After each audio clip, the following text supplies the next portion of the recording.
अब तक हम लोग सिंपल करते थे प्रोग्रामिंग कहाँ पे, नोटपैड पे। जब से ये आया है क्या कहते हैं VS कोड, लोगों को थोड़ी क्या होने लगी है, कंफ्यूजन भी होने लगी है। लोगों को थोड़ी सी क्या होने लगी है, परेशानी भी होने लगी है। लग रहा है कि जो पहले था वही क्या था, ज़्यादा सही था, झंझट नहीं है ना। क्योंकि पहले कुछ ज़्यादा इधर उधर टेम टाम नहीं था, सिंपल क्या था, एक नोटपैड था। चलाने का तरीका क्या था कि भाई आपके पास CMD या वो क्या था, कमांड प्रॉम्प्ट, वो खोलते थे, आप कमांड लिखते थे और कोड आपका क्या होता था, चल जाता है ना। और लेकिन हाँ, पहले में क्या दिक्कत थी, पहले जब कुछ करते थे आप तो क्या करते थे, चीज़ों का नाम रखते थे। जैसे फंक्शन बना रहे हैं, वेरिएबल का नाम लिख रहे हैं, वेरिएबल बना रहे हैं, वेरिएबल को यूज़ कर रहे हैं। आपने देखा था नाम में जरा सा भी दाहिने बाएं हो जाए तो फिर वो चलता नहीं था। गलती नंबर 1। दूसरी एक कमी ये थी कि मान लो नोटपैड लिख रहे थे, तुमको पता है जनरली लाइन सेमीकोलन पे ब्रेक करते हो, बराबर के बाद कुछ लिखते हो, तरह तरह के नियम है। कुछ भी कहीं भी, जैसे अगर ऐसे ही लाइन लिख दो x, तब क्या होगा, एरर दे देगा, कहेगा भाई x का क्या मतलब है, क्यों लिख रहे हो। x अगर एक वेरिएबल है तो उसमें क्या करो, एक वैल्यू डालो, या x वेरिएबल है तो उसकी वैल्यू कहीं यूज करो। तो हर चीज़ पता तब चलती थी जब आप कोड चलाते थे तब। अब से क्या हो गया है कि आप एक नया टूल यूज़ करने लगे हो जिसका नाम क्या है, याद रखना है सबको, VS कोड। ये VS कोड क्या है, विजुअल स्टूडियो कोड, इसका फुल फॉर्म है या फुल नेम है। ये किस लिए है, कोडिंग के लिए है। जो काम तुम नोटपैड पे कर रहे थे वही काम इस पे भी कर सकते हो, और ये तुमको तरह तरह की कई हेल्प प्रोवाइड करेगा। क्या बताएगा, कई तरह की हेल्प देगा।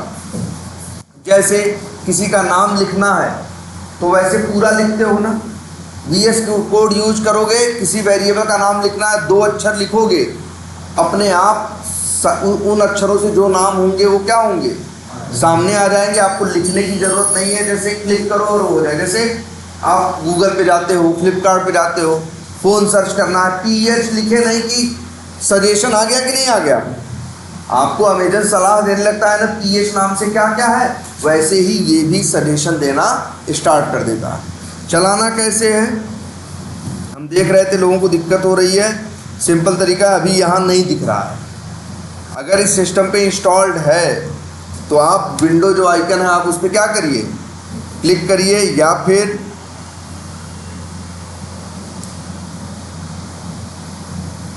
यहाँ पे विंडो बटन एक होती है, यहाँ पे 4 ऐसे ऐसे क्या दिखते हैं आपको, विंडो जो बटन है उस पर क्या करिए, क्लिक करिए, आ गया। और यहाँ लिखो क्या,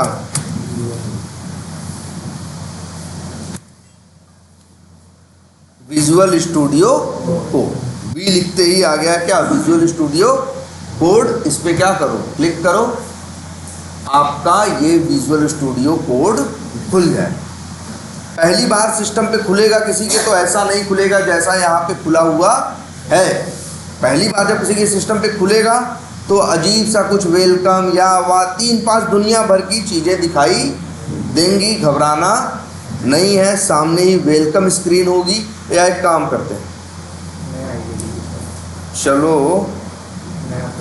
अब यहाँ पे ये देखो, ये पहले तो अच्छा देखो, हम लोग कोड ही लिख रहे हैं। कोड कहाँ लिख रहे हैं भाई, कहीं भी कोड लिखते हैं तो जनरली ये क्या करते हैं, फोल्डर बना देते हैं, और फोल्डर के अंदर क्या लिख देते हैं, वहाँ क्लास बना देते हैं, सॉरी क्लास करें, एक फोल्डर बनाते हैं, फोल्डर के अंदर JS क्या बनाते हैं, फाइलें। अच्छा एक बात और आज से याद रखना है, आप लोग शुरू से JS फाइल बना रहे हो ना, शुरू से जानते हो JS फाइल को क्या बोलते हैं, मॉड्यूल। क्या बोलते हैं, मॉड्यूल, याद रहेगा। तो आप शुरू से ही पहले दिन से ही क्या करते हो, यहाँ आप मॉड्यूल बनाते हो। मॉड्यूल का मतलब क्या, एक फाइल जिसका एक्सटेंशन क्या हो। देखो वर्ड हम क्या यूज़ कर रहे हैं, एक्सटेंशन। एक्सटेंशन जिसे कहते हैं किसी फाइल के नाम में जो अंतिम में डॉट लगा के होता है उसको क्या बोलते हैं? एक्सटेंशन। जैसे फोटो है, तुम लोग मोबाइल पे फोटो लेते हो, देखो उसका भी एक्सटेंशन होता है, .jpg, .png, .jpeg। पिक्चर देखते हो, हाँ, .vob, इस तरह से हर फाइल का क्या होता है? हाँ, एक्सटेंशन होता है। तो जावास्क्रिप्ट में जो कोड लिखते हैं उसका एक्सटेंशन क्या है? .js, और उसे बोलते क्या है? मॉड्यूल। जो भी है, जैसे अगर हम लिखते हैं abcd.js, तो abcd किसका नाम है? मॉड्यूल का नाम। मॉड्यूल का नाम क्या है? abcd। और हर मॉड्यूल का एक्सटेंशन क्या होता है? .js। अब जावास्क्रिप्ट यूज कर रहे हो ना, जावास्क्रिप्ट में क्या होता है? .js। आप शुरू से जब भी कोई कोड लिखे हो तो फाइल का नाम क्या रखे हो अंतिम में? .js। क्लियर है? अच्छा, तो भाई अब यही देखो इन्होंने क्या किया है, कोड्स नाम का एक क्या बनाया है? फोल्डर। उसी के अंदर बनाई है ढेर सारी क्या लिखे हैं? कोड। ये पहले से करके बैठे हैं। तो अब अगर इनके पास दो रास्ते हैं, एक कि ये सीधे नोटपैड को क्या करें? ओपन करें, और नोटपैड में क्या करें? कोडिंग करें। नोटपैड में क्या करें? कोडिंग करें। जैसे इनको कोई भी कुछ करना है तो इसी नोटपैड पे क्या करें? लिखें। एक रास्ता इनके पास ये है कि ये जो मॉड्यूल है जिसका नाम क्या है? CAL। क्या नाम है? CAL.js। याद रखो, CAL.js। इसका नाम क्या है? calculator.js। एक रास्ता इनके पास ये है कि ये नोटपैड खोल के इसके ऊपर काम कर सकते हैं। एक रास्ता इनके पास ये है कि अगर ये चाहें तो जो VS कोड है, विजुअल स्टूडियो कोड, उसको क्या कर सकते हैं? ओपन कर सकते हैं, उसके अंदर इसी पे काम कर सकते हैं। आ रही बात समझ में?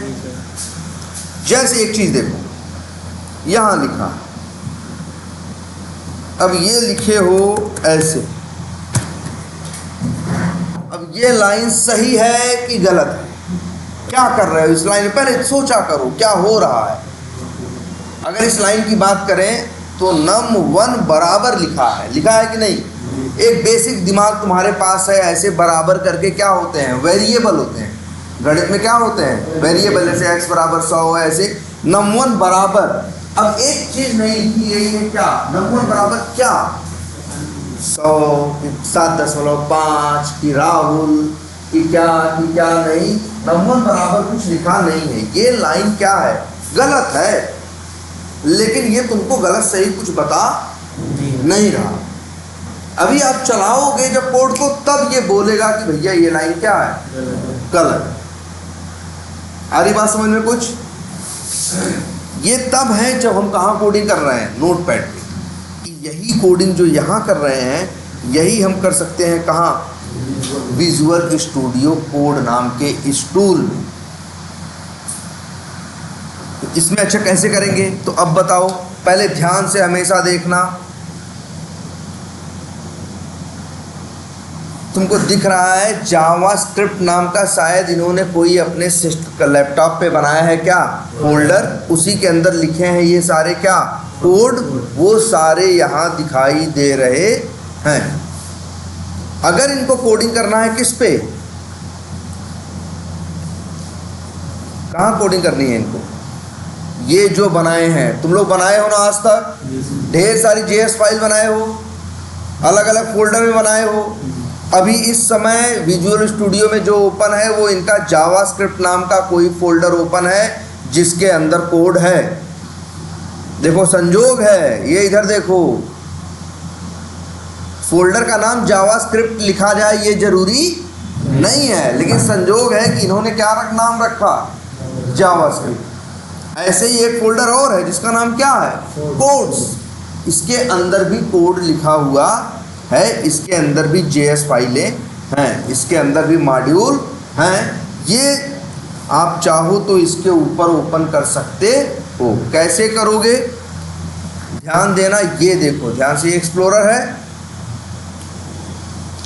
ये देखो। अच्छा, ये 3 डॉट जो हैं क्या दिख रहे हैं, या एक सेकंड,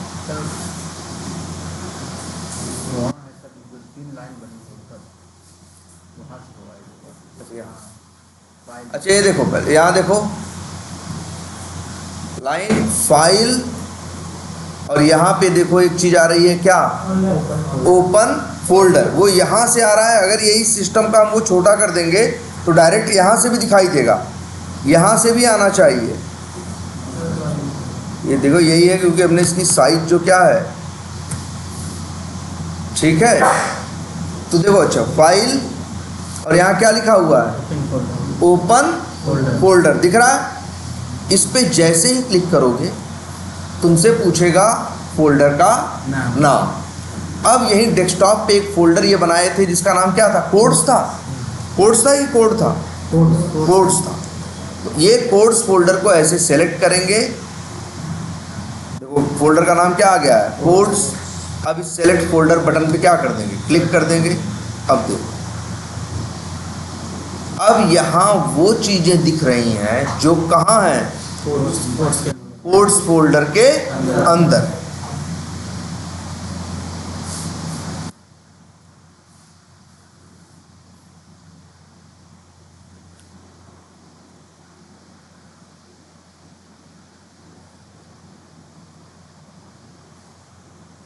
ये देखो इन्होंने क्या बनाया है कोड्स नाम का फोल्डर, उसके अंदर सब दिख रहा है कि नहीं। अच्छी चीज देखो ध्यान से, पहले ये देखो, अगर इसको ओपन करो, लाइन नंबर 9 पे लाल रंग से लिखा हुआ आ रहा है कि नहीं, मतलब पता चल रहा है कोड देखते ही, चलाने की जरूरत नहीं है, देखते ही पता चल रहा है कि कोड क्या है, गलत। और एक चीज पकड़ो, जो नाम है cal.js, ये भी लाल रंग से है। अगर आपके इस .js फाइल या इस मॉड्यूल में एक भी एरर होगी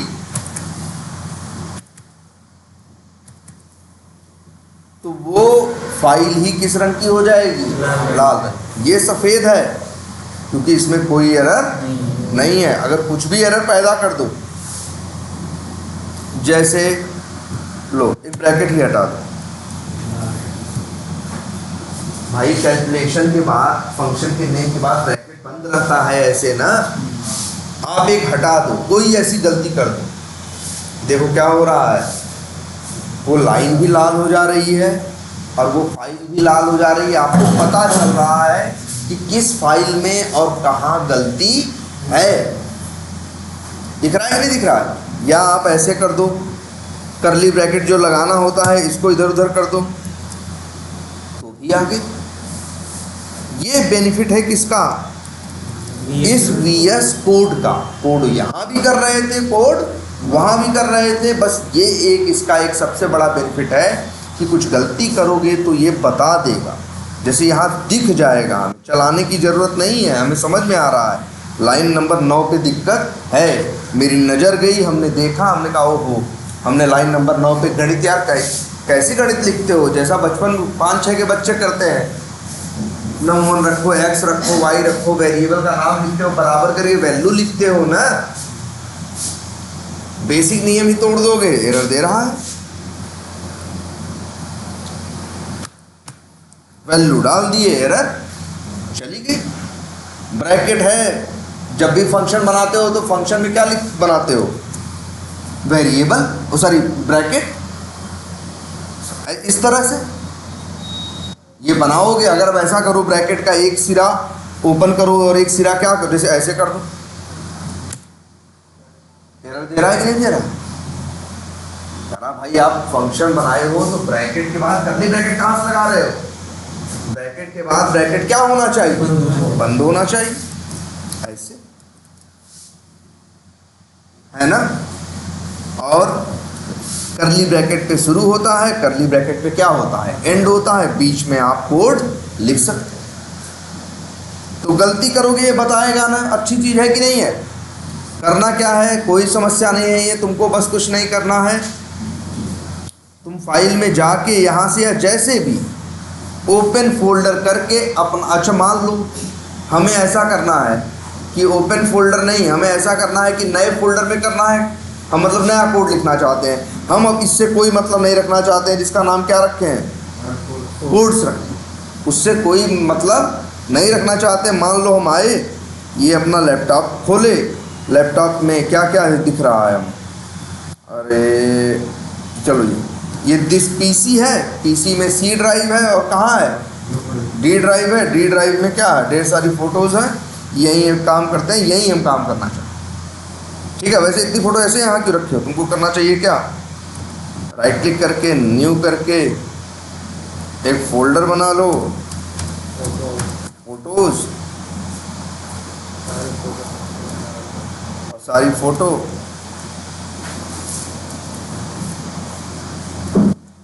ये ऐसे सिलेक्ट हो गई सारी, सेलेक्ट किया, ड्रैग किया और फोटोज़ में ऐसे छोड़ा, सारी यहाँ चली गई। अब आते हैं यहाँ पे, राइट क्लिक करते हैं, न्यू करते हैं और एक क्या बनाते हैं, फोल्डर। कोडिंग करनी है, कुछ भी लिखते हैं, सपोज करो नाम तो कुछ भी रख सकते हैं,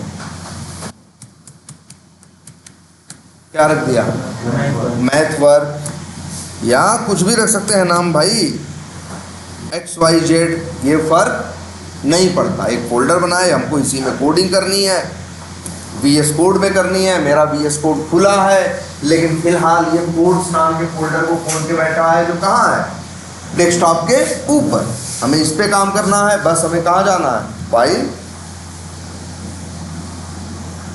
ओपन फोल्डर, और आना है कहाँ, डी ड्राइव में, XYZ को सेलेक्ट करना है, सेलेक्ट फोल्डर। अब देखो इधर उधर दुनिया भर का 3-5 दिखा रहा है, चेक बॉक्स चेक करो, yes I trust the author, सब सही है। ये वेलकम आएगा, वेलकम फेलकम की कोई ज़रूरत नहीं है, इसको क्या करो, डिलीट, वो बंद करो, क्लोज करो। ठीक है, XYZ आ गया। कोड लिखना है, पहले अभी इसके पहले वाला तो तुम खुद बनाए थे हाथ से ना नोटपैड पे, अभी मान लो हमको सारी कोडिंग कहाँ करनी है, इसी नोटपैड मतलब VS कोड के अंदर। तो वैसे तो हम लोग क्या करते थे, एक नोटपैड बना के कोड करके सेव कर देते थे। आज ये ऑप्शन देता है कि भाई कहीं जाने की ज़रूरत नहीं है, देखो यहीं से हम आपको सब कुछ देंगे। अब एक चीज़ और सुनो, VS कोड एक टूल है ना, जिससे हम, जिसके सहारे क्या कर रहे हैं, कोडिंग कर रहे हैं, जिसके सहारे क्या कर रहे हैं, कोडिंग कर रहे हैं, कोडिंग कर रहे हैं, जावास्क्रिप्ट में कर रहे हैं, कुछ डेवलपमेंट कर रहे हैं। तो ये जो कोडिंग के टूल हैं, इनके कई नाम हैं, जानते हो VS कोड को क्या बोलते हैं, ID, और क्या बोलते हैं, एडिटर। मतलब एडिटर का मतलब जहां हम कुछ एडिट करें, जहां कुछ काम करें, कोड करें, उसी को क्या बोलते हैं, उसको एडिट करना बोलते हैं। और जहां करते हैं उसे क्या बोलते हैं, एडिटर। नोटपैड भी एक क्या है, एडिटर है। VS कोड भी एक क्या है, एडिटर है। और VS कोड के लिए एक नाम और यूज होता है, क्या, ID। क्या होता है, मतलब जानते हो फुल फॉर्म क्या है, इंटीग्रेटेड डेवलपमेंट, बहुत बड़ा नाम है ना, इंटीग्रेटेड डेवलपमेंट इन्वायरमेंट। इन्वायरमेंट का मतलब क्या, वातावरण या माहौल या वातावरण। डेवलपमेंट मतलब वही कोडिंग करने को क्या बोलते हैं, डेवलपमेंट। और इंटीग्रेटेड, देखो यहाँ सब चीज़ जुड़ी है ना, यहीं से फाइल बना लोगे, यहीं से फोल्डर बना लोगे, यहीं से एरर दिखाई देगा, यहीं से चलेगा, यहीं रिजल्ट आएगा। एक इंटीग्रेटेड मतलब जुड़ा हुआ, यहीं से बहुत चीज़ जुड़ी हुई नहीं है। नोटपैड पे लिखते थे कोई ड्रामा नहीं था, बस नोटपैड पे लिख दिए, CM कमांड प्रॉम्प्ट बोले और क्या किए, चला दिए। आज देखो एक जगह मिल गई है, गलत लिखोगे तो बताएगा, यहीं से चलाने का भी ऑप्शन देगा, सब कुछ दे रहा है कि नहीं दे रहा है, यहाँ से गलती होगी तो बताएगा। तो इसी को बोलते हैं क्या, ID, integrated development environment. ID वो सॉफ्टवेयर होता है जो किसी लैंग्वेज या भाषा में डेवलपमेंट करने के लिए पूरा वातावरण तैयार करता है। कि भैया रखना कहाँ है, चलाना कहाँ से है, आंसर कहाँ आएगी, एरर कहाँ आएगी, सब व्यवस्था एक ही जगह करके देता है। इसीलिए इसका नाम क्या है, इंटीग्रेटेड डेवलपमेंट इन्वायरमेंट। दुनिया में कितने आईडी हैं, हजारों। किसी लैंग्वेज में एक तो कोडिंग करना है, कहाँ कर लो, नोटपैड पे। अरे नोटपैड एक इतना पावरफुल चीज़ है ना, चाहे जावा हो, चाहे जावास्क्रिप्ट हो, चाहे पाइथन हो, रूबी हो, किसी भी भाषा में कोडिंग कर सकते हो। किसके अंदर, नोटपैड। लेकिन नोटपैड में हेल्प नहीं मिलती। गलत करोगे, गलत कर दोगे, जब चलाओगे तो बाद में पता चलेगा भैया यहाँ गलती है। तब लोगों ने बनाने शुरू किए क्या, आईडी, जिसको बोला गया क्या, इंटीग्रेटेड डेवलपमेंट इन्वायरमेंट। वो ऐसे सॉफ्टवेयर लोगों ने बनाए जिससे कि जो बंदे कोडिंग कर रहे हैं, डेवलपमेंट कर रहे हैं, उनसे गलतियां कम हो, उनको हेल्प मिले, एक असिस्टेंट की तरह। जैसे अगर एक फंक्शन है, उसका नाम मान लो क्या है, राहुल है, या एक फंक्शन है जिसका नाम एडिशन है, तो एक तो रास्ता है ADDION लिखो, या तो एक है कि एडिशन को क्या करो, वर्ड को कॉपी करके क्या करो, पेस्ट करो। एक रास्ता ये भी है, A लिखो, D, 2-3 अक्षर लिखो, अपने आप आईडी तुम्हें क्या देगा, सजेशन देगा, ADD नाम से जितनी चीज़ें होंगी, और जो तुम्हें लिखना है उस पर क्लिक करो, अपने आप क्या करेगा, लिख। तो एक तरह से असिस्टेंट की तरह भी काम कर रहा है कि नहीं। ये प्रोग्रामर्स की स्पीड को, एफिशिएंसी को क्या करता है, बढ़ा देता। इसीलिए यूज़ होते हैं क्या, आईडी। जो लोग भी कोडिंग करते हैं, नोटपैड पे कोडिंग करने वाले दुनिया में मेरे ख्याल से आधा क्या करते हैं, 1% के 10वां हिस्सा भी नहीं। दुनिया में आजकल जो भी कोडिंग करता है सब किस पे करते हैं, किसी न किसी आईडी। ये भी एक आईडी है, नाम क्या है, VS कोड। बढ़िया है, ये कर लोगे। तुम्हारे पहले से जो लिखे हुए कोड है किसी फोल्डर के अंदर है ना, अगर ओपन फोल्डर करके फोल्डर खोल दोगे तो यहाँ तुमको सारा कोड दिखाई देने लगेगा। बात नंबर 1। बात नंबर 2, अगर तुम कोई किसी नई जगह कोडिंग करना चाहते हो किसी नई फोल्डर में, तो फोल्डर बना के फिर वही ऑप्शन है, फाइल में जाना और क्या करना, ओपन फोल्डर, और उस फोल्डर को क्या करना, सेलेक्ट कर लेना, वो अपने आप खुल के आ जाएगा। जैसे अभी XYZ है, मान लो यहाँ कोडिंग करनी है तो क्या करेंगे, किसी फोल्डर को क्या करो, सेलेक्ट करो। देखो बगल में 2 प्लस बटन है बड़े काम की, एक है न्यू फाइल और एक है न्यू फोल्डर। न्यू फोल्डर करोगे तो XYZ के अंदर एक नया फोल्डर बन जाएगा। क्या हो जाएगा, XYZ के अंदर एक नया फोल्डर बन जाएगा। जिसे बना दे, मान लो लिख देते हैं मैथ कोड। अब क्या मतलब है, XYZ एक क्या है, फोल्डर है, उसके अंदर मैथ कोड नाम का एक फोल्डर है। अभी कोड वोड लिखा नहीं गया है। बताओ कोड कहाँ लिखना है, मैथ कोड के अंदर। मान लो मैथ कोड के अंदर हमें लिखना है तो हम क्या करेंगे, फिर इसको सेलेक्ट, देखो इसको सेलेक्ट करो और यहाँ प्लस बटन, न्यू फाइल, देखो न्यू फाइल है और न्यू फोल्डर, और यहीं से नहीं राइट क्लिक करोगे तब भी ऑप्शन आएगी। आ रहा है कि नहीं, न्यू फोल्डर भी और न्यू फाइल भी। हमने नाम रख दिया, मान लो माई टेस्ट। अब याद रखना, जो तुम बना रहे हो अभी जावास्क्रिप्ट में कुछ भी कोड लिखोगे तो कहाँ लिखोगे, जो फाइल बनाओगे नाम में अंतिम में क्या जोड़ोगे, .js। उसी को बोलते हैं क्या, एक्सटेंशन। क्या, जावास्क्रिप्ट में कोड लिखोगे तो हर फाइल के नाम में अंतिम में क्या आएगा, .js। .js लिख दिया, और जैसे ही अभी इंटर बटन है ना, प्रेस कर देंगे, खुल गया। अब देखो क्या बन गया, XYZ फोल्डर, उसके अंदर मैथ कोड नाम का एक फोल्डर, और उसके अंदर mytest.js नाम की फाइल यहाँ दिखाई भी देगी यार। देखो XYZ है ना, XYZ के अंदर मैथ कोड कोड है, मैथ कोड के अंदर mytest.js है, खोल के देख लो। अभी फ़िलहाल क्या है, खाली, क्योंकि कोई कोड लिखा नहीं गया। अब यहाँ कोड लिखना हो तो कोड लिख सकते हैं। लो कोड क्या लिखें, लिख दें, क्या लिखें। अब अच्छा एक चीज़ तुमको लोगों को बड़ी बढ़िया से सिखा दी है। अब एक बात ये याद रखनी है, जब कोड लिखना है तो वेरिएबल यूज होते हैं ना। वेरिएबल को सबसे पहले क्या लिखना है, लेट, याद रहेगा ना।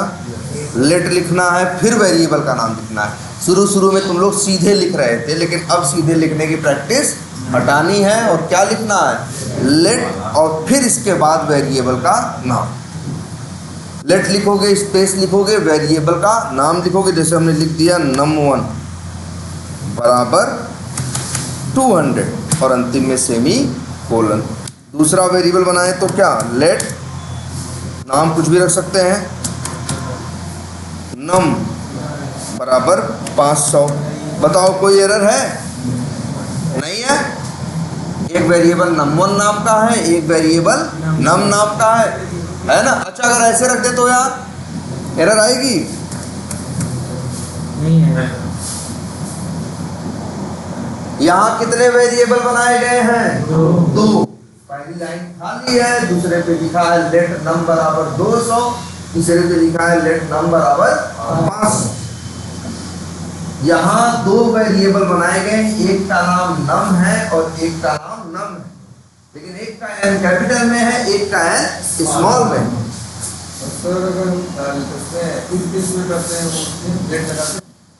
हाँ कहीं भी लेट लगाओगे, चलो देखते हैं अभी, इफेक्ट्स को भी देखेंगे भाई, तब भी चलो देखते हैं अभी इस चीज को। लेकिन पहले ये देखो, हम ये लेट लगाना सब, जब भी कोई वेरिएबल बनाओगे तो क्या यूज करोगे, लेट।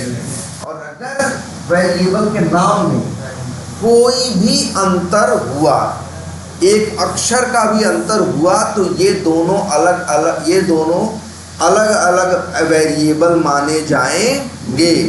जैसे तुम कहोगे सर जी यहाँ भी num लिखा है, यहाँ भी num लिखा है, लेकिन एक का n कैपिटल में है, एक का n स्मॉल में है, तो जावास्क्रिप्ट कहेगा ये दोनों क्या है, अलग अलग चीजें। हाँ लेकिन एक कभी चीज ये देखना करके, अब एरर दिया कि नहीं।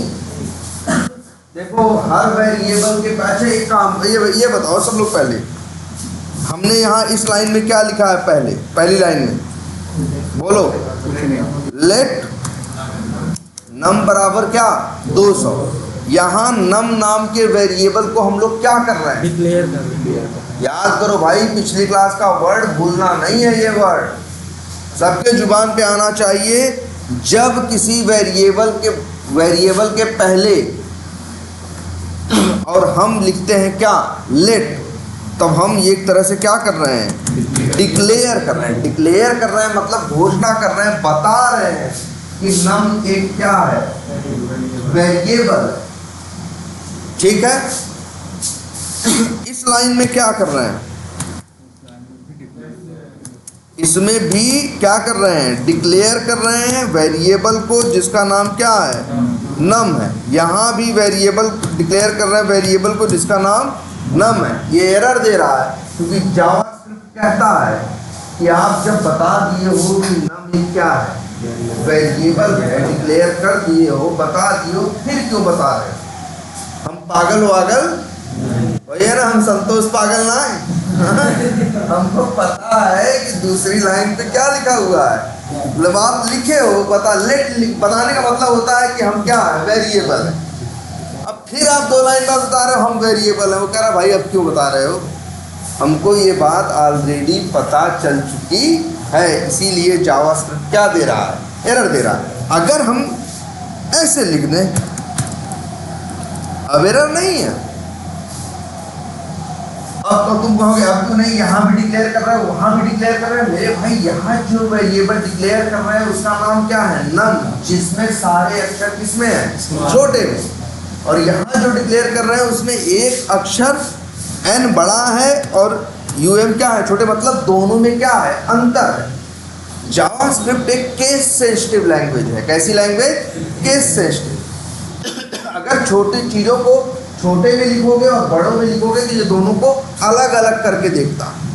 दुनिया में ऐसी भाषाएं भी हैं कंप्यूटर की जो केस इनसेंसिटिव है, जहाँ पे बड़े में लिखो चाहे छोटे में लिखो फर्क नहीं पड़ता। जैसे ऐसे समझो, अगर हम यहाँ पे कुछ प्रिंट कराना हो तो क्या लिखते हैं? अब देखो पूरा लिखना भी नहीं पड़ता, 2 अक्षर लिखो सामने आ जाता है कि नहीं? डॉट लगाओ आ जाता है कि नहीं? LO लिखो तो लॉग आ जाता है ना। अब यहां अगर लिखें हम, पहले यहां देखो, ये कोड देखो, सब लोग देखो कितना कोड लिखा दिख रहा है ना। मेरी पहली कोई बात नहीं याद करनी है, कोड देखो इसी समय सोचो। बताओ लाइन नंबर 7 पे क्या उत्तर आएगा? 200। देखो जरा ध्यान से, लाइन नंबर 1 ठीक है, खाली है। लाइन नंबर 2 में नम वेरिएबल में क्या डाला जा रहा है? 200 है ना। यहाँ पे लेट नम मतलब नम नाम का वेरिएबल डिक्लेयर किया जा रहा है और उस वेरिएबल के अंदर वैल्यू डाली जा रही है। वैल्यू क्या है? 200। और इसके बाद ये लाइन तो कमेंट है, ये लाइन खाली है, ये लाइन भी क्या है? कमेंट है। ये लाइन खाली है और यहाँ प्रिंट कर रहा है क्या? ये है वेरिएबल की वैल्यू लिखना। वेरिएबल की वैल्यू को आउटपुट को क्या कराना? प्रिंट कराना। अब प्रिंट करा रहे किसको? नम। 200 नहीं आएगा। 200 वैल्यू है उस वेरिएबल के पास जिसका नाम क्या है? स्मॉल में NUM। और यहाँ जिसको प्रिंट करा रहे उसका नाम क्या है? कैपिटल में NUM। दोनों अलग अलग हैं। अभी इसको चला के देखो, पहले कमांड प्रॉम्प्ट से चलाते थे, आजकल ये प्ले नाम की क्या मिल गई है तुमको? ये रन कोड या ऐसे ये बटन नहीं, जैसे दुनिया भर के बाजा टीवी गाना बजाते हैं कैसे, यही आइकन है चलाने का ना। तो कोडिंग में भी यही है कि कोड को चलाने का यही चिन्ह होता है। क्लिक करो, ये देखो एरर आ गई कि नहीं आ गई? और किस लाइन पे आई है? console.log NUM num is not defined. उसका कहने का मतलब है हमको नम के बारे में पता नहीं है, हमें पता है जिसके बारे में उसका नाम क्या है? स्मॉल है।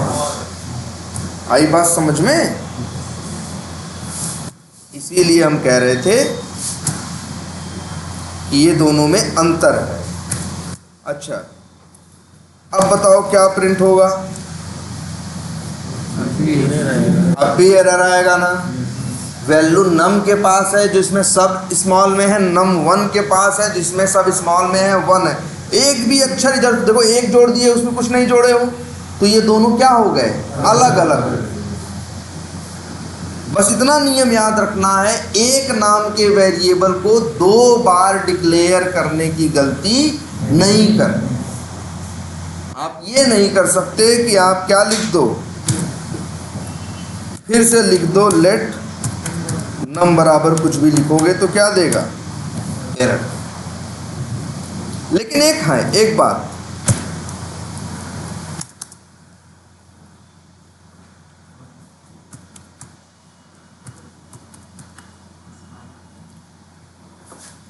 अब बताओ क्या आंसर आएगा?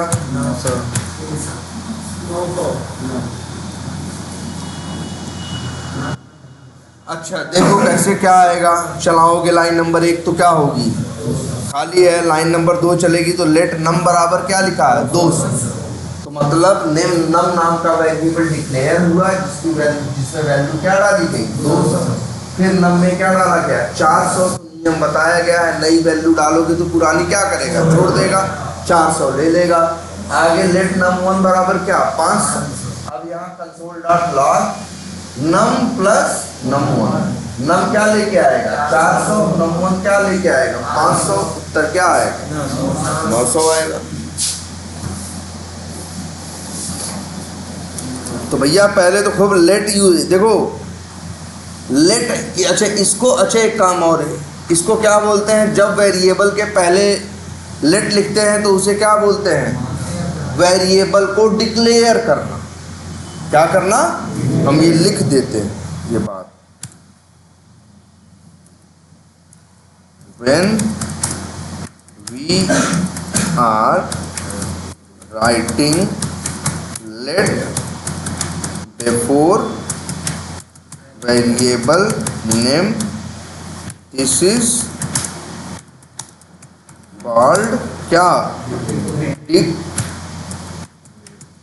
Declaration of. याद रहेगा जब हम क्या लिखे अंग्रेजी में? यही तो लिखे हैं, when we are writing let before variable name, this is called declaration of variable। ठीक, और ये भी लिख देते हैं, we can declare a variable one time, ये भी लिखते हैं, only means we can use let क्या? वेरिएबल before, नहीं, when can use let before any variable one time। अब क्या लिखे हैं बताओ? ओनली 2 बार लिख दिए। क्या लिखे हैं बताओ? दोनों का बात क्या मतलब है भाई? ये तो बड़ी साधारण इंग्लिश लिखे हैं। We can declare a variable, हम एक वेरिएबल को, देखो कैन का मतलब होता है सकते हैं, सकते हैं, सकता हूँ, सकती हैं के लिए अंग्रेजी में हम क्या यूज करते हैं? कैन। वही तो हम लिखे हैं, we can declare a variable one time only, एक वेरिएबल को हम सिर्फ एक बार डिक्लेयर कर सकते हैं, इससे ज़्यादा नहीं कर सकते। फिर लिखा है मीन्स, मतलब वी कैन यूज, डिक्लेयर कैसे करते हैं? लेट लगा के ना, इसीलिए लिखे हैं वी कैन यूज लेट। ये भी लिख देते हैं, let word before any variable one time only, मतलब एक वेरिएबल के पहले हम लेट वर्ड का इस्तेमाल कितनी बार कर सकते हैं? एक ही बार कर सकते हैं। ठीक, कोई दिक्कत? बोलो। अच्छा एक चीज और बोलते हैं, यहां हम क्या कर रहे हैं? नम बराबर क्या लिख रहे हैं? 200 ना। देखो इतना हो गया, क्या करना? वेरिएबल को डिक्लेयर करना, इसको बोलते हैं क्या? डिक्लेयर करना। चलो एक ऐसे कर देते हैं, कमेंट डाल के तुमको लिख देते हैं,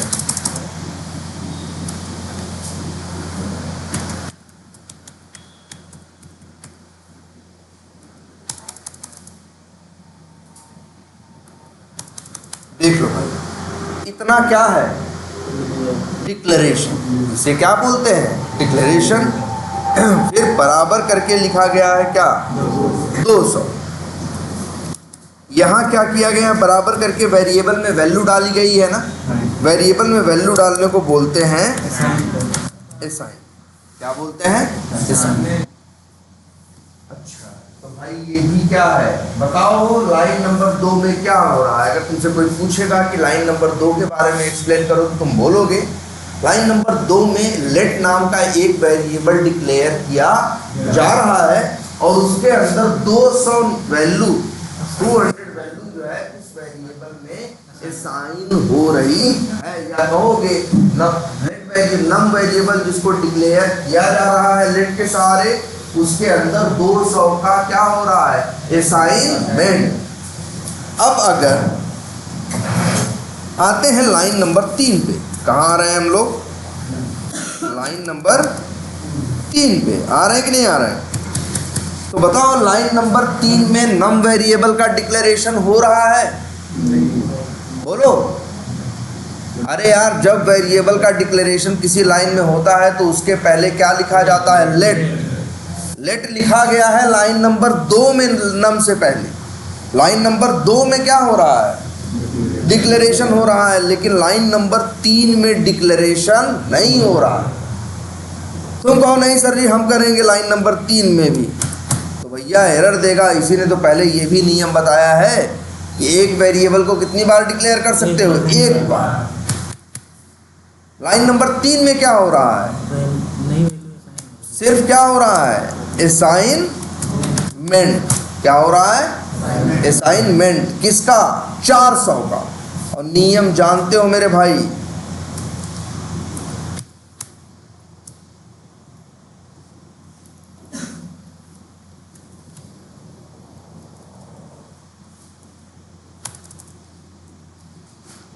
और नियम तुम जानते हो।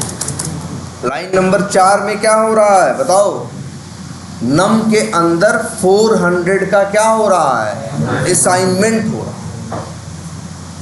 लाइन नंबर 4 में डिक्लेरेशन नहीं हो रहा है। याद रखोगे आप, वेरिएबल के पहले लेट लिखने को क्या बोलते हैं, वेरिएबल के पहले लेट लिखने को डिक्लेरेशन, और वेरिएबल में वैल्यू डालने को क्या बोलते हैं, असाइनमेंट। ये 200 का नम वेरिएबल में क्या हो रहा है, assignment.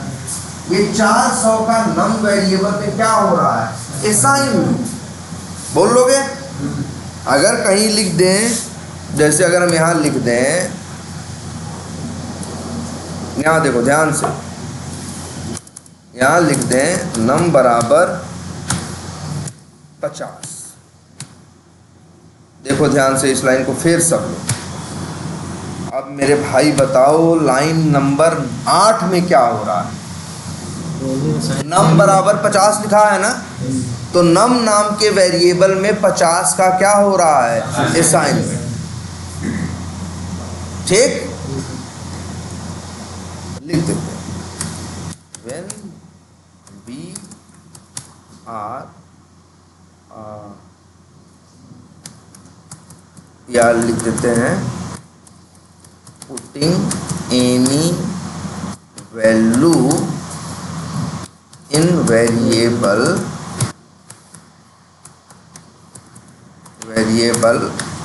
after equals to, it is called क्या, याद रहेगा। जब एक वेरिएबल में वैल्यू डालते हैं बराबर के बाद तो उसी को बोलते हैं क्या, असाइन। और एक बात लिखते हैं, we can assign any value to any क्या, वेरिएबल as number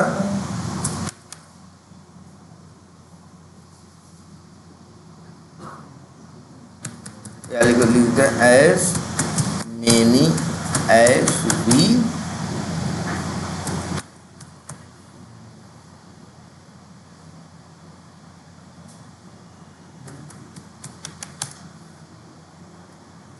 मतलब क्या है, एक वेरिएबल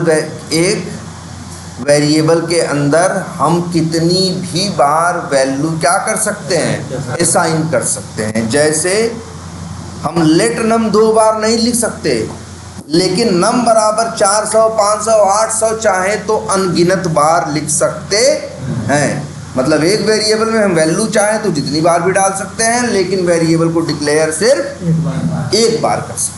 इतनी बात सबको समझ में आती है। बोलो, असाइनमेंट समझ में आया, पकड़ लोगे आप। और एक बात लिखते हैं,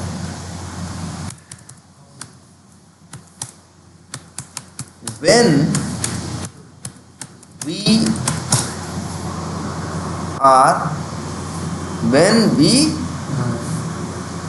are इस क्या लिखा है, assigning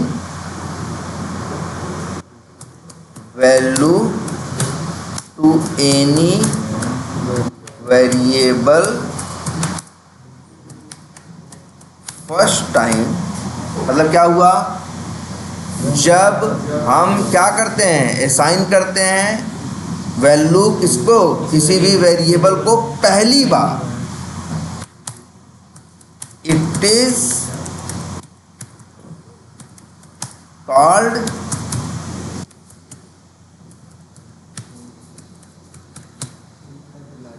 इनिशियलाइजेशन। अरे यार, इनिशियल वर्ड का मतलब क्या होता है, शुरुआती। लोग कहते हैं ना इनिशियल डेज, मतलब शुरुआती दिनों में। इनिशियल वर्ड है अंग्रेजी का जिसका मतलब क्या होता है, शुरुआती। इनिशियल से बना है इनिशियलाइजेशन, जिसका मतलब होता है क्या, शुरुआत। कितना अच्छा लिखा, कहाँ बहुत बंद कर दिया, क्या लिखा है बताओ। When we are assigning a value to any variable first time, जब किसी वेरिएबल में पहली बार वैल्यू डालते हो तो उसी को कहते हैं शुरुआत करना या इनिशियलाइजेशन। भाई कौन गलत बात लिखी? अगर तुमसे देखो, it is called initialisation also, मतलब क्या है, जब किसी वेरिएबल में पहली बार वैल्यू डालते हो तो उसे क्या बोलते हैं, इनिशियलाइजेशन। असाइनमेंट तो बोलते ही बोलते हैं, लेकिन एक स्पेसिफिक वर्ड भी यूज कर सकते हैं जिसका नाम क्या है, इनिशियल। जैसे यहाँ देखो मेरे भाई, ये लाइन देखो, इस लाइन में देखो, बताओ क्या हो रहा है। नम वेरिएबल के अंदर वैल्यू डाली जा रही है, लेकिन पहली बार डाली जा रही है ना। उसके पहले किसी लाइन में डाली गई नम वेरिएबल में वैल्यू, तो हम बोल सकते हैं नम में 200 का असाइनमेंट हो रहा है, या ये भी बोल सकते हैं नम का 200 से क्या हो रहा है, इनिशियलाइजेशन भी हो रहा है। लेकिन इस चौथी लाइन को हम गलती से भी इनिशियलाइजेशन नहीं बोल सकते। क्यों नहीं बोल सकते? क्योंकि यहाँ नम वेरिएबल में पहली बार वैल्यू नहीं डाली जा रही है। लाइन नंबर 4 से पहले नम में वैल्यू डाली गई कि नहीं, शुरुआत यही हो चुकी है, तो इसको शुरुआत कहाँ से बोल दोगे यार। देखो, दोनों के लिए एक वर्ड इस्तेमाल कर सकते हो, क्या, असाइनमेंट। वेरिएबल में वैल्यू डालने को क्या बोलते हैं, असाइनमेंट। लेकिन पहली बार वैल्यू डालने को एक और नाम दे सकते हैं, जिसका नाम क्या है, इनिशियलाइजेशन। दोबारा चौथी बार कितनी बार वैल्यू डाल सकते हो ना, लेकिन इसके बाद तुम इनिशियलाइजेशन वर्ड का इस्तेमाल नहीं करोगे। कोई पूछेगा नम वेरिएबल का इनिशियलाइजेशन कहाँ हो रहा है, तुम जवाब दोगे लाइन नंबर 2 में। कहाँ हो रहा है, लाइन नंबर 2 में। तुम लाइन नंबर 4 का नाम नहीं ले सकते, क्योंकि 4 से पहले वैल्यू डाली जा चुकी है। लेकिन ये पूछें कि नम में असाइनमेंट कहाँ हो रहा है, तो तुम बोलोगे भैया 2 में ही हो रहा है, और कहाँ हो रहा है, 4 में। अरे ऐसे जैसे नहीं है, एक आदमी है, 2 लड़के हैं, 3 लड़के हैं, तीनों तो लड़के ही हैं। अब बड़े वाले लड़के को बड़का बोल रहे हैं, लड़का तो वो भी है, बस एक अलग से नाम इस्तेमाल कर लिए क्या। अब ऐसा तो नहीं ना तीनों बड़के हो जाएंगे, वो कौन होगा तीनों में से, कोई एक ना। तो बस वही चीज़ है, 3 हो जाए नहीं 100 लड़के हो। जैसे अब गंधारी के 100 लड़के थे, तब भी उसमें बड़ा कितने थे, एक ही था ना। तो वही है कि सिंपल एक वेरिएबल में एक बार जब पहली बार वैल्यू डालोगे तो उसको क्या बोलोगे, इनिशियलाइजेशन भी बोल सकते हो। असाइनमेंट तो बोलते ही बोलते हो, चाहो तो एकदम स्पेसिफिक वर्ड बोले तो क्या बोलोगे, क्या बोलोगे, इनिशियलाइजेशन। जैसे लोग तुमसे बोलेंगे यार एक वेरिएबल इनिशियलाइज कर दो, ऐसे कहेंगे एक्स नाम का एक वेरिएबल इनिशियलाइज कर दो, तो तुमको समझ जाना चाहिए कि तुमको एक्स नाम का एक वेरिएबल पहले लेट से क्या करना है, डिक्लेयर करना है, और उसको इनिशियलाइज करना है। मतलब उसमें वैल्यू डालनी, तुमको सवाल पूछना चाहिए कितने से इनिशियलाइज कर दे, 200 से, 500 से, 800 से, कितने से इनिशियलाइज करने का मतलब उसमें पहली बार वैल्यू डालना। ठीक है, तो इनिशियलाइजेशन किसी वेरिएबल का एक ही बार होता है, लेकिन डिक्लेरेशन वो इनिशियलाइजेशन एक ही बार होता है, लेकिन असाइनमेंट बार बार होता है। जैसे यहाँ देखो लाइन नंबर 6 में क्या हो रहा है, हम बोलेंगे लाइन नंबर 6 में num1 नाम का वेरिएबल के पहले लेट लिखा है कि नहीं, तो उसका क्या हो रहा है, डिक्लेरेशन। बताओ num1 नाम के वेरिएबल में इसके पहले वैल्यू डाली गई है, पहली बार डाली जा रही है ना, num1 में पहली बार डाली जा रही है, तो ये भी बोलोगे num1 में असाइनमेंट हो रहा है, या एक वर्ड क्या बोलोगे,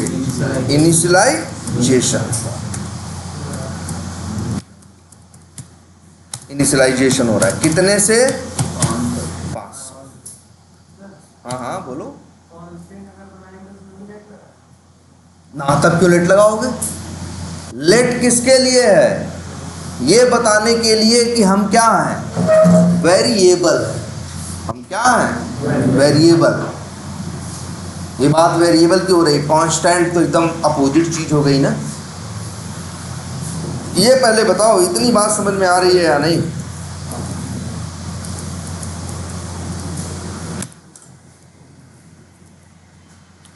तो लेट खूब याद रहेगा। हम तो यही कह रहे हैं। अच्छा, इनका सिस्टम खोले थे तो पहले अलग खुला था ना इनका, अभी हमने ओपन फोल्डर करके अलग खोला कि नहीं खोला? अब मेरा मन फिर से है कि जो वही था, इनका क्या नाम था उसका, शायद कोड्स था या javascript.js था, जावास्क्रिप्ट नाम का एक फोल्डर था ना, वही खोलते हैं। उनमें ये कुछ कर रहे थे, इनको दिक्कत आ रही थी, तो वही चलो देखते हैं दिक्कत ही क्या। तो फिर से तुम्हें पता है ये एक्सप्लोरर है ना, क्लिक करोगे सामने खुल जाएगा। अब यहाँ कहाँ जाओ, फाइल, और कहाँ जाओ, ओपन फोल्डर। वो फोल्डर इनका कहाँ था, डेस्कटॉप पे। नाम क्या था, जावास्क्रिप्ट। सेलेक्ट किया। कैसा शॉर्टकट में शॉर्टकट अंदर बने।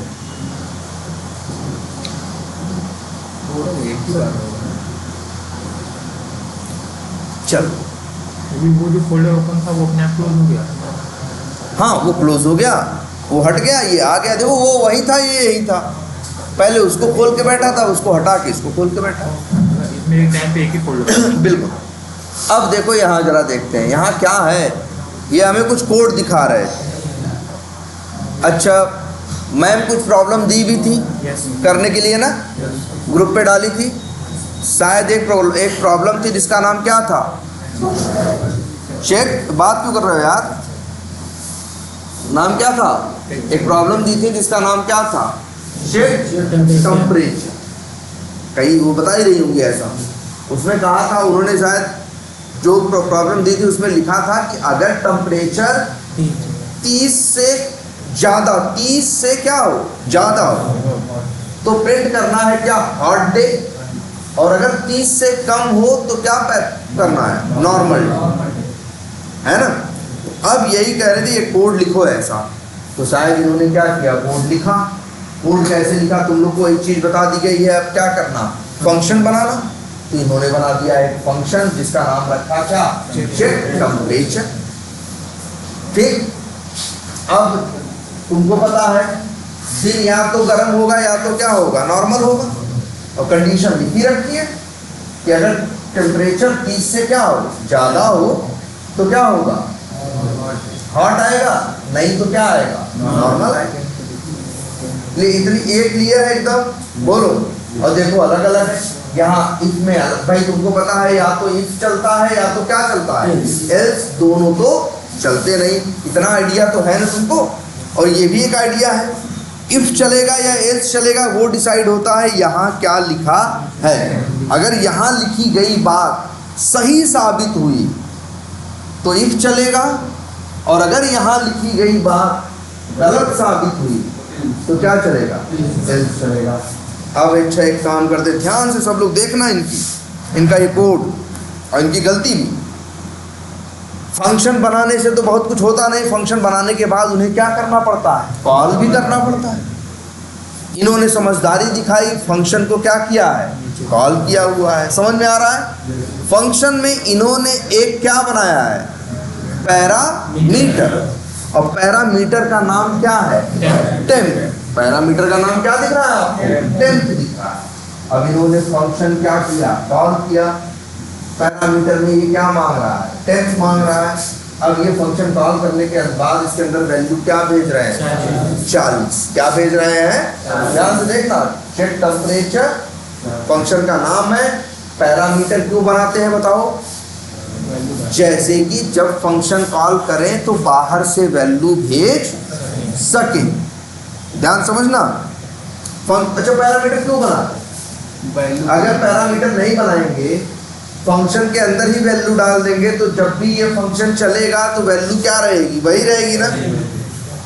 तो हम चाहते हैं कि हर बार चले भाई, जैसे आज इसको टेम्परेचर बताएंगे तो आज का टेम्परेचर अलग है, कल का टेम्परेचर अलग है, परसों का टेम्परेचर अलग है, तो जवाब भी तो क्या हो सकता है, किसी दिन हॉट डे हो सकता है, किसी दिन क्या हो सकता है, नॉर्मल डे।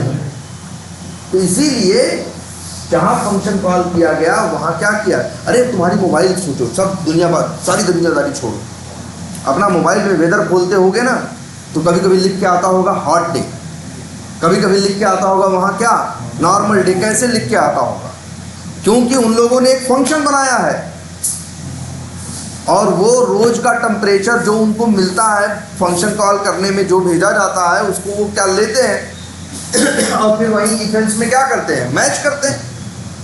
अगर वो 30 से ज़्यादा होता है तो वो प्रिंट कर देते हैं, 30 या 30 से कम होता है तो वो प्रिंट कर देते हैं। ऐसे ही कोड होते हैं, सब बढ़िया है।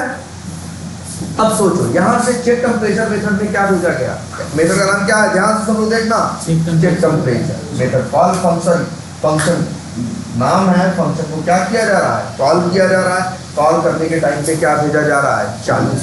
तुम्हें पता है ना, जब इस कोड पे लाइन है, इस लाइन पे कोड आएगा तो चेक टेम्परेचर नाम के मेथड को क्या करेगा, कॉल करेगा। क्या करेगा, कॉल करेगा। यहाँ से क्या भेजेगा, 40। क्या भेजेगा, 40 जाएगा ना, टेम्प में क्या जाएगा 40, लेकिन लाइन नंबर 7 तो टेम्प में क्या आया है 40। बताओ अच्छा फिर से देखो, हम तो डिबग करके भी दिखाए थे ना, याद करो हम लोग डिबग करके दिखाए थे कि नहीं दिखाए थे, और नहीं हो तो एक काम करते हैं तुरंत दिखाते हैं। डिबग करना आसान था ना, जहाँ जहाँ कोड रोकना हो वहाँ वहाँ क्या लगा दो, ऐसे ऐसे क्लिक करते जाओगे, लाल लाल लग गया ना। अब देखो ये रन नहीं करना है, रन करोगे तो क्या हो जाएगा, भागने लगेगा। हमको रन नहीं करना है, हमें क्या करना है, रन एंड डिबग, या यहाँ डिबग का चिन्ह होगा।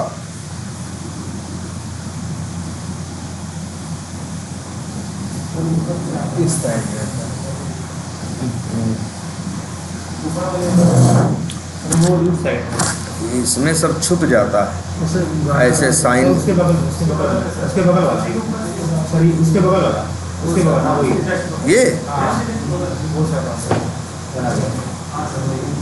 कहाँ आ गया, फाइल छोटा सी है सर, जूम किए हुए हैं ना, जूम किए हैं सर, हाँ वही जूम तो किए हैं। कहाँ दिख रहा है, ये इसकी बात कर रहा है ये ना, हाँ वो वहाँ से भी वही तो दिख रहा था।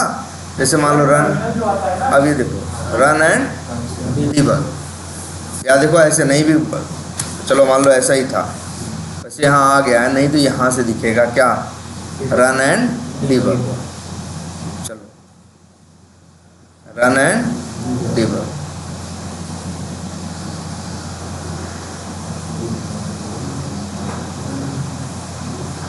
बहुत हम जूम कर दिए ना, लेकिन देखो कोड यहाँ भी लगा था क्या, ब्रेक पॉइंट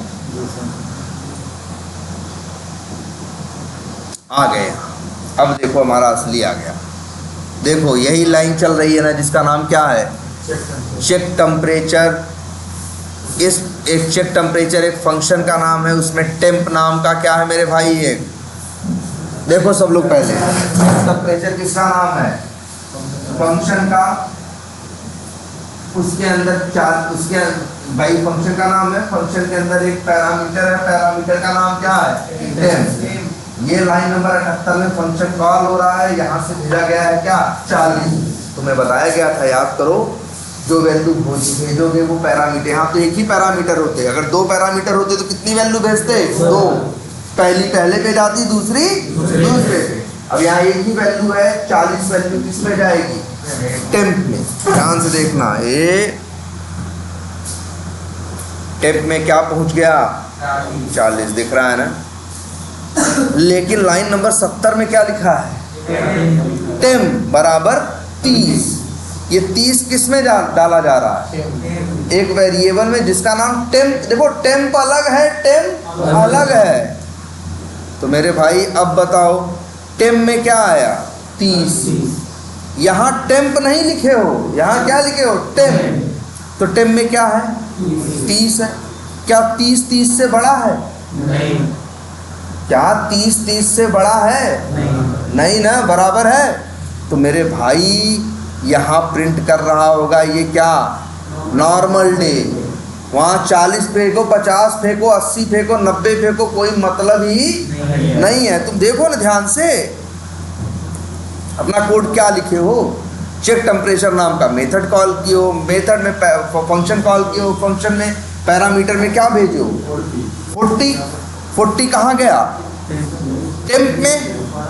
और तुम यहाँ लेकिन अंदर टेम्प का कहाँ यूज किए हो, फिर तुम क्या किए हो, टेम्प में डाल दिए हो 30। लेकिन जानते हो ये लाइन इस समय हम लोग कहाँ खड़े हैं बताओ, जो लाइन ऐसे पीले रंग से हो गई यहीं खड़े हैं। बताओ टेम्प में क्या पड़ा है 40, टेम्प में क्या पड़ा है 30। यहाँ यूज किसको कर रहे हो, टेम्प को ना। तो टेम्प क्या लेके आया 30। क्या 30 से बड़ा है, सवाल यही उठता है। एक मिनट, क्या 30 से बड़ा है।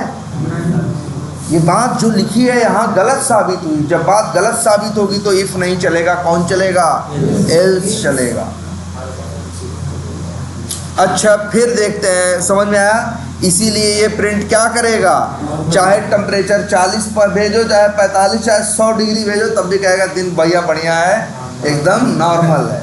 कोड में गलती है, कोड में क्या है, गलती है यार। चलो इसको गलती को थोड़ा सही करते, वैसे चला लो। जो उत्तर यहाँ से नहीं दिखता, फिर ये बड़ा हम जूम कर देने की वजह से चीज़ें क्या हो जाती हैं। तुम्हारे लैपटॉप पे सब सही दिखेगा, यहाँ पे जाओ, व्यू में जाओ, और यहाँ पे आएगा क्या,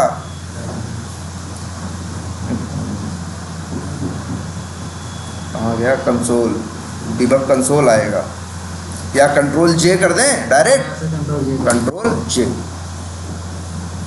देखो क्या बोल रहा है, बहुत कुछ और भी प्रिंट हो रहा है क्योंकि ढेर सारा कोड लिखा है, लेकिन जो वो वाला चला था तो क्या प्रिंट हुआ, नॉर्मल डे।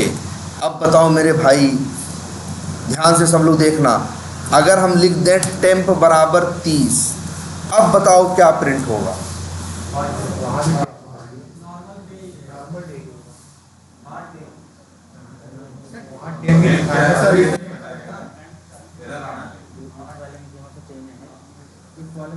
देखो पहले एरर आ रहा है। एरर हमेशा, एरर जब आती है तो मेरे भाई तुम्हारी लाइन का भी जिक्र होता है कि कहाँ एरर आई है। तो भाई एरर आई है, क्या नाम है उसका, लाइन नंबर 71।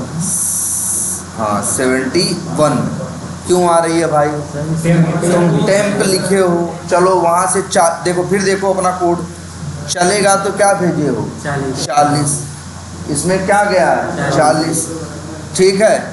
लेकिन यहाँ टेम्प में क्या डाल दिए 30। फिर लेकिन यहाँ जिसको मैच कर रहा है वो टेम्प नहीं है, कौन है, टेम्प है।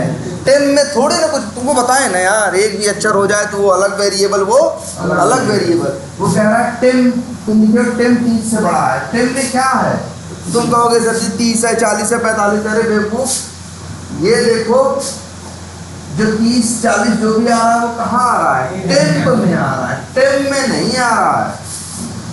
आई बात समझ में, देखो वही है। देखो गलतियों की कितनी संभावनाएं हैं, बहुत ना। और काम करते हैं, इसको सबसे ऊपर कर देते हैं भाई, कंफ्यूजन ना हो। ढेर सारा लिखा हुआ है, तुम लोग कंफ्यूज मत हो, बस हमको समझो अभी तो मतलब किससे है, जो ऊपर लिखा गया कोड है सिर्फ उससे मतलब। देख लो भाई सब लोग, अब बताओ सही है, वो सही समझ में आ रहा कुछ। अच्छा यहाँ तो गलती किसमें है, नाम में, नाम कर दें टेम्प। अब मेरे बताओ भाई, नॉर्मल डे आएगा कि हॉट डे आएगा, हॉट डे आएगा। चला के देख लो सब लोग अपना अपना, फिर से एक बार कान पकड़ के खींचो। कहाँ गया ये एरर, कहाँ की आ रही भाई,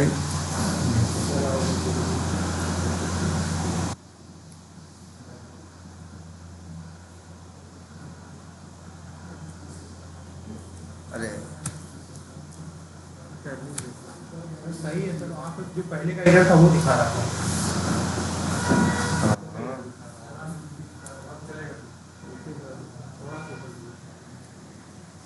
हटाना पड़ेगा ना।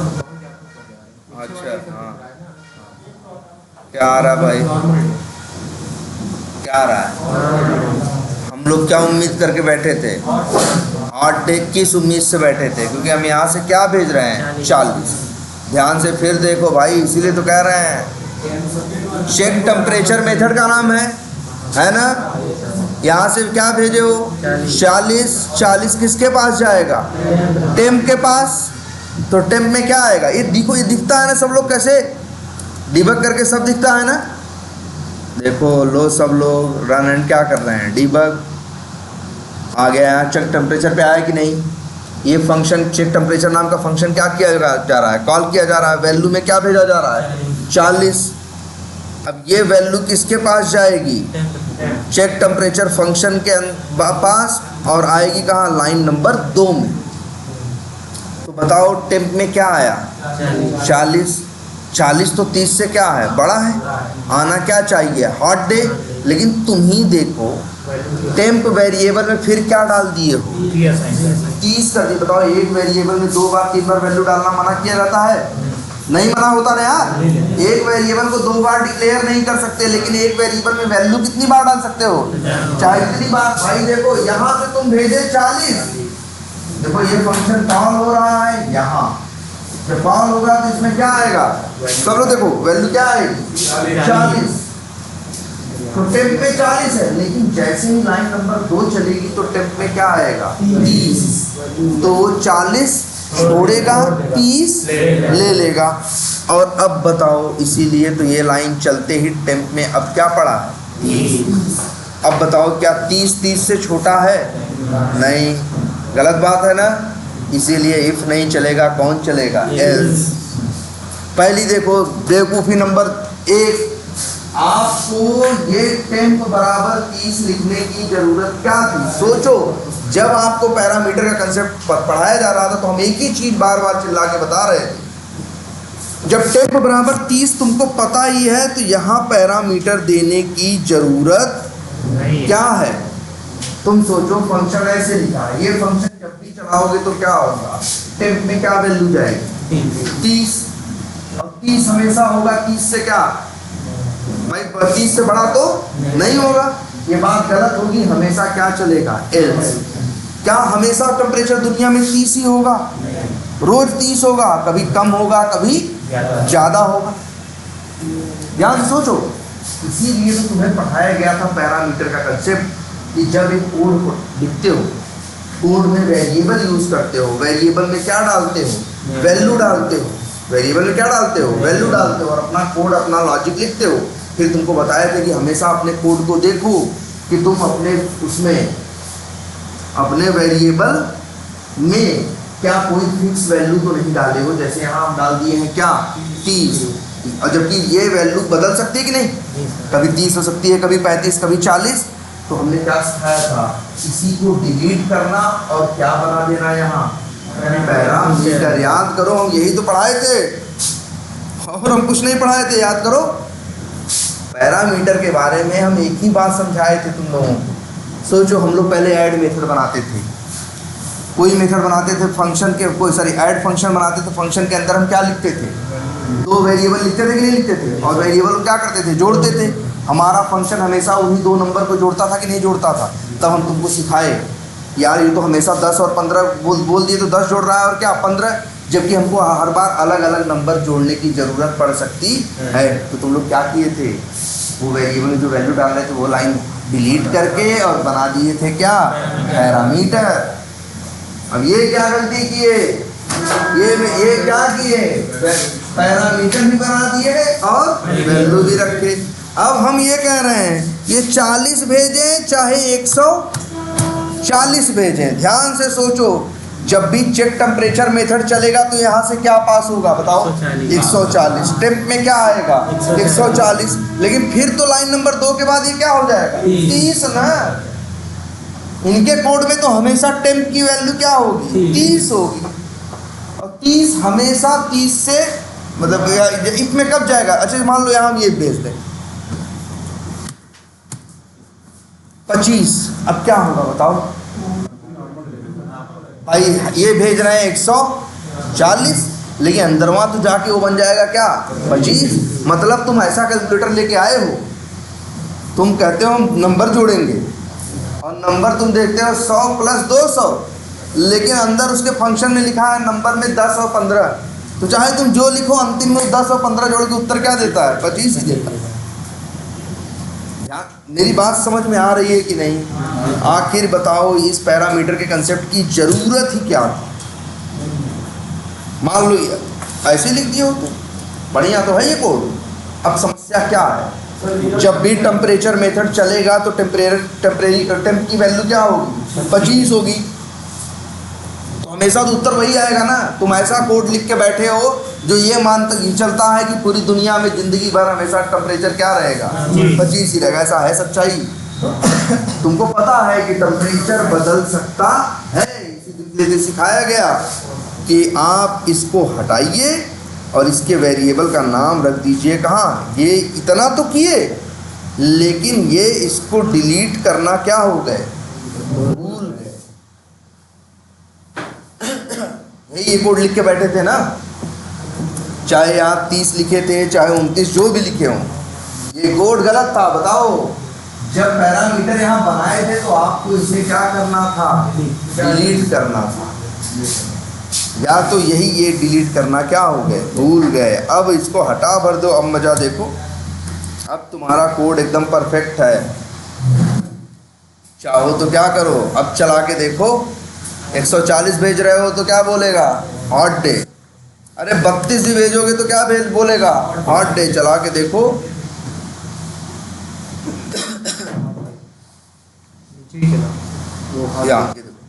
हॉट डे आया कि नहीं आया। 31 भेजोगे क्या बोलेगा हॉट डे, 29 भेज दोगे तो क्या बोलेगा नॉर्मल डे। चला के देखो आ रहा है कि नहीं आ रहा। अब ये कोड सही भी है तो भाई समझो यार, पैरामीटर है ही इसलिए। अगर पैरामीटर नहीं होगा, जैसे अब वही है, पैरामीटर का कंसेप्ट नहीं होता, टेम्प बराबर 30 ही होता, तब तो तुम्हारा मेथड क्या हो गया, बेकार हो गया। हमेशा किस पे काम करेगा, वही है ना। जैसे हर खराब घड़ी भी दिन में 2 बार सही समय बताती है कि नहीं, तो तुम्हारा कोड भी यही है। जब संजोग से 25 डिग्री होगा तब सही बताएगा, बाकी तो उसको 35 दो, 45 दो, चाहे 28 दो, चाहे 20 दो। अंदर जाके तो तुम्हारा कोड क्या कर दे रहा था उसे, देखो अंदर जाके तो तुम्हारा कोड क्या हो जा रहा था, 30 हो जा रहा था ना। मतलब अब ये तब सही तुम्हारा कोड होता जो जब सच में टेम्परेचर क्या होता 30 होता है ना। वही है ना, जैसे एक खराब घड़ी भी दिन में 2 बार क्या बता देती है, सही समय बता देती है ना। तो वैसे संजोग से साल में 365 दिन में 1-2 दिन जब 30 डिग्री टेम्परेचर रहेगा तो ये कोड भी क्या करेगा, सही बात करेगा। पहली बात तो इसमें लिख दिया गया है फिक्स, तो याद रखना, या तो वेरिएबल में वैल्यू फिक्स डाल लो, या तो वेरिएबल में क्या बना लो, पैरा। क्लियर है अब। तो भाई जरा अब ये समझ में आ रहा है कि नहीं, थोड़ा ये जिसे कहते हैं कि ये VS कोड आप थोड़ा यूज़ करो यार, और कंडीशन सोचो, दिमाग लगाओ यार। अब जैसे देखो, ये देखो क्या लिखा है भैया, age of person required age, ये भी कोड गलत है। अब देखो 21, एज ऑफ पर्सन 21 है, रिक्वायर्ड एज 18 है। एज ऑफ पर्सन, फिर लिखे क्या है, तुम्हें अच्छा पढ़ो। एक मेथड बनाए हैं जिसका नाम रखे हैं वोट, VOTIGRCITR, जो भी नाम रखना की कोशिश किए हों, है नाम कुछ रखा गया है, एक फंक्शन का नाम है और फंक्शन नहीं होने कोड लिखा है कि एज ऑफ पर्सन 21 है, रिक्वायर्ड एज 18 है, और फिर कंडीशन लगाइए, अगर age of person required age से ज़्यादा है तो you can vote, otherwise you can not vote. तो मतलब एज ऑफ पर्सन क्या है बताओ भाई, 21। क्या दुनिया में सबकी उम्र 21 ही होगी? अब जब भी इस फंक्शन को कॉल करोगे वो चलेगा तो एज ऑफ पर्सन क्या मानेगा, यहाँ क्या आएगा 21, और 21 हमेशा रिक्वायर्ड एज से 18 से होगी क्या ज़्यादा। तो ये कंडीशन क्या होगी, age of person is greater than, सही बात है भाई, 21 से 18 से ज्यादा है हमेशा करेगा क्या, यू कैन वोट। ये कोड सही नहीं है, ये जो कोड लिखा गया है ये सिर्फ 21 आदमी के लिए, 21 साल के आदमी के लिए सही काम करेगा, बाकी दुनिया में और आदमी के लिए क्या काम करेगा, गलत काम। अब यही तो सिखाया गया था आपको कि एक फंक्शन देखो, फंक्शन में देखो किस किस वेरिएबल में वैल्यू डाली जा रही है। अब जैसे देखो दो वेरिएबल हैं, एज ऑफ पर्सन और रिक्वायर्ड एज। अब तुम सोचो इसमें से बदल क्या सकता है, बोलो, एज ऑफ पर्सन बदल सकता है। जैसे अगर इंडियन वोटिंग सिस्टम में जाओ तो हर आदमी की एज क्या हो सकती है, अलग अलग हो सकती है, लेकिन रिक्वायर्ड एज क्या होगी, सबकी क्या होगी, सेम होगी। तो मेरे भाई इनको करना ये चाहिए था, एज ऑफ पर्सन बदल सकता है लेकिन रिक्वायर्ड एज तो क्या है, सबके लिए 18 साल ही है। तो इनको ये करना चाहिए कि एज ऑफ पर्सन नाम का बना देना चाहिए क्या, एक पैरामीटर, सॉरी इनको बना देना चाहिए एक पैरामीटर, और इनको ये गलती नहीं करनी चाहिए, ये रखना नहीं चाहिए, इसको कर देना चाहिए क्या, अब बढ़िया है। अब अगर ये 17 भेजेंगे तो एज ऑफ पर्सन में क्या जाएगा 17, और 17 क्या 18 से बड़ा है, नहीं, तो क्या आएगा, यू कैन नॉट वोट। 16 डालेंगे, 15 डालेंगे, 5 डालेंगे, लेकिन 18 डालेंगे, 20 डालेंगे, 21 डालेंगे, 25 डालेंगे तो कहेगा क्या, यू कैन वोट। आ रही बात समझ में कुछ, भैया ये सारे फंक्शन हम तो क्या करो कहेंगे, सही करो। और एक गलती सही करिए सब लोग, आप लोग को क्या पढ़ाया गया है, टेम्प बराबर 30 लिखना नहीं है। अब यहाँ टेम्प पैरामीटर यहाँ मत लिख देना, लेकिन जैसे यहाँ लिखे हो ना रिक्वायर्ड एज, यहाँ लिख सकते हो क्या, लेट रिक्वायर्ड एज। पैरामीटर में लेट लिखने की कोशिश मत करना, नहीं है यहाँ लेट मत लिखने लगना मेरे भाई, ऐसे मत करने लगना, यहाँ लेट नहीं लिखना है, पैरामीटर में लेट नहीं लिखना है। क्लियर है? अब तो एक काम करो, अभी इसमें भी गलतियां हैं तो हम तो यही कहेंगे,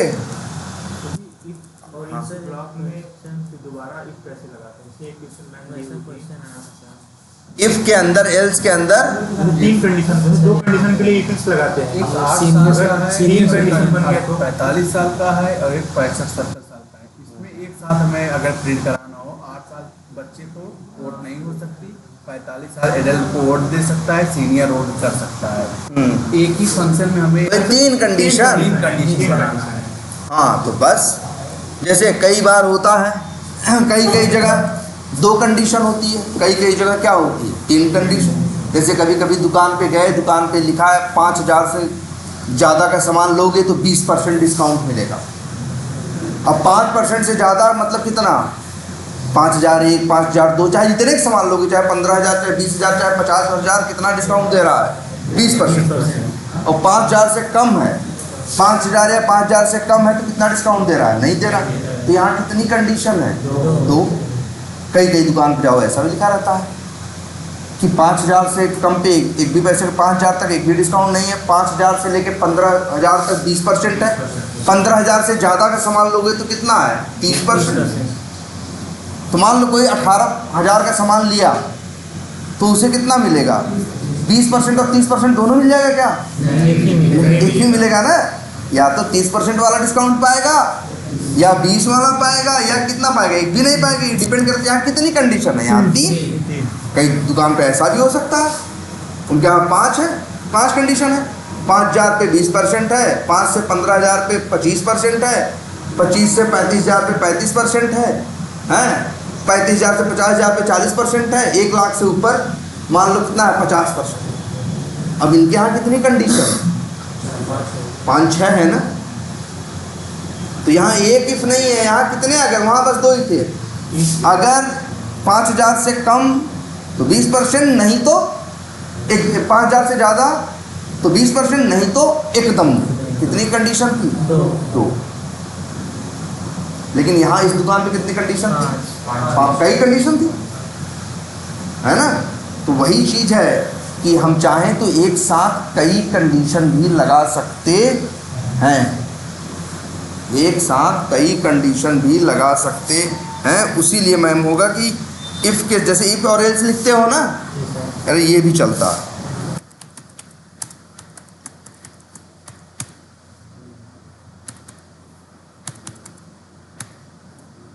ऐसे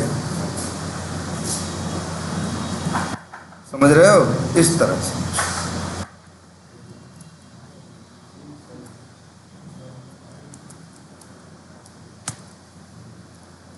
ठीक है, इस तरह से। सही, पहला वाला मतलब 3 कंडीशन जो है, पहला वाला मान लीजिए 18 साल से कम है तो पहले वाले में 18 साल से कम डाल दिए, लास्ट वाले में 60 साल के ऊपर का डाल दिए, तो बीच वाले में 18 साल से ज़्यादा और 60 साल से कम, ये दोनों कैसे लिखेंगे? ये दोनों कैसे लिखेंगे? पहले एक काम करो, इफ एल्स को लेके और चीज़ें क्लियर हैं, हाँ सर। क्योंकि तब इसको हम कल बताएं फ्रेश, क्योंकि इसमें कई बातें, इसमें क्या है, कई बातें हैं। हम लोग वहाँ मैम डिसाइड किए थे कि अभी नहीं बताएंगे, अभी क्या बताएंगे। हाँ, इफ और एल्स, लेकिन इफ एल्स को लेके क्लियर हो, थोड़ा लेट वेट यूज़ कर लेते हो, पैरामीटर पता है, तो एक काम करते हैं कल फिर इसी के बारे में, क्योंकि इसमें कई बातें पैदा। सही है, एक ही वेरिएबल जब 3-4 बार होते हैं, उसमें 3-4 बार वैल्यू असाइन करते हैं एक ही वेरिएबल में, तो लेट कहाँ लिखते हैं, किस लाइन में लिखते हैं? जब पहली बार, लेट कब लिखना है? पहली बार। जब डिक्लेयर कर रहे हो। लास्ट वाले में नहीं लिख सकते हैं। अलग अलग फंक्शन की बात कर रहे हो? नहीं, एक ही फंक्शन। एक ही फंक्शन में ना, पहली बार ना लास्ट वाले में नहीं, यही तो बताया। लेट कब लिखना है? जब वेरिएबल को क्या करना है? डिक्लेयर करना है। मतलब जब वेरिएबल का नाम पहली बार इस्तेमाल कर रहे हो तब। दूसरी बार, तीसरी बार, चौथी बार में वैल्यू भले बार बार डालो, लेकिन लेट का इस्तेमाल वही तो हम यहाँ लिखे, इसलिए तो इस लाइन को लिखो जो लिखा है। When we are writing let before variable name, this is called declaration of variable. फिर लिखा है we can declare variable one time only, means we can use let before any variable one time. जब अभी पहली बार जब when we are putting any value in variable, after बराबर जो value डालते हैं इसी को बोलते हैं क्या? असाइनमेंट। और फिर we can assign any value to any variable as many as number we want, या as many as तो क्या count we want, मतलब चाहे जितनी बार कर मन करे उतनी बार वैल्यू डाल सकते हैं। और फिर ये भी एक बात लिख दिए हैं कि जब वेरिएबल में पहली बार वैल्यू डालते हो तो उसी को बोलते हैं एक नया वर्ड क्या? इनिशियलाइजेशन। एक वेरिएबल को देखो साफ साफ लिखा है 2 बार डिक्लेयर नहीं कर सकता। ऐसा भी मत करना, पहले डिक्लेयर करोगे तब वैल्यू वो इनिशियलाइज करोगे या असाइनमेंट करोगे। पहले असाइनमेंट बाद में डिक्लेरेशन नहीं, ये नियम भाई पहले का घोषणा करोगे, बताओगे कि हम वेरिएबल है, इसके बाद वेरिएबल में वैल्यू डालो। अब तुम कह रहे हम पहले वैल्यू डाल देंगे बाद में बताएंगे, गलत है ना। बस उसी हिसाब से है, तो थोड़ा आज इसकी प्रैक्टिस करो। कल तो हम जरा इफ एल्स के बारे में ही क्या बताते हैं, और जरा